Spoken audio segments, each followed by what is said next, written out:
नमस्कार मंडळी. अगदी कमी वेळात लोकप्रिय झालेला कार्यक्रम म्हणजे महाराष्ट्राची हास्य जत्रा. या कार्यक्रमामुळे अनेक कलाकार घराघरात जाऊन पोहोचले. त्यातीलच एक विनोदवीर म्हणजेच भूषण कडू.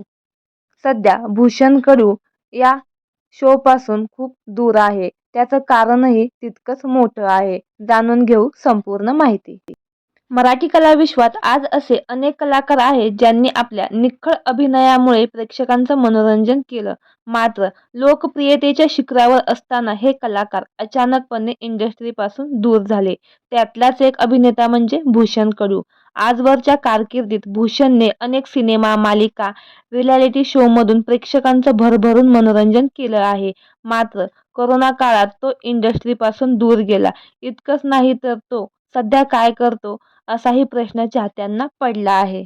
महाराष्ट्राची हास्य जत्रा, बिग बॉस मराठी सीझन 1 यासारख्या कार्यक्रमातून भूषणने प्रेक्षकांचं मनोरंजन केलं होतं.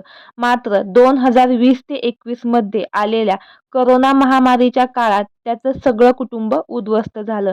इतकंच नाही तर कुटुंबावर ओढावलेल्या संकटामुळे तो कलाविश्वापासून खूपच दूर गेला.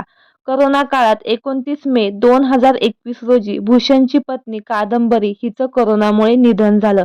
कादंबरीने वयाच्या अवघ्या 39व्या वर्षी अखेरचा श्वास घेतला. पत्नीला अचानक गमावल्यामुळे भूषणला प्रचंड मोठा धक्का बसला, ज्यामुळे तो फिल्म इंडस्ट्री, सोशल मीडिया या सगळ्यापासून दूर झाला. भूषणला एक लहान मुलगा देखील आहे.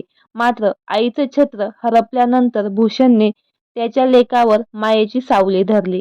या काळात तो प्रसिद्धी झोतापासून गायब झाला. त्याने अनेक हातचे प्रोजेक्ट सोडून दिले. त्याने सिनेमा, मालिका सगळ्यांच्या ऑफर्स रिजेक्ट केल्या. इतकंच नाही तर तो सोशल मीडियापासूनही दूर राहिला. कादंबरीपूर्वी भूषणचं पहिलं लग्न झालं होतं. मात्र तिचंही काही कारणामुळे निधन झालं. त्यात करोनाच्या काळात दुसऱ्या पत्नीलाही गमावल्यामुळे भूषण पुरता कोलमडून गेला.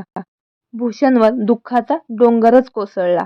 पत्नीच्या निधनानंतर भूषण 2022 मध्ये अभिनेत्री स्मिता गोंदकरच्या एका पार्टीत दिसला. त्याला एवढ्या मोठ्या ब्रेकनंतर पाहून चाहत्यांना खूपच आनंद झाला.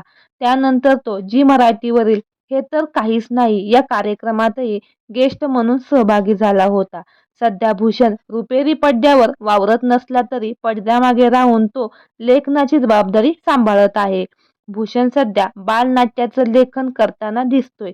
शिवाय तो अनेक अभिनय शिबिरामधून नवोदित कलाकारांचं मार्गदर्शनही करतोय. तर मंडळी, आपल्या चॅनेलद्वारे भूषण कडू याच्या पत्नीस भावपूर्ण श्रद्धांजली.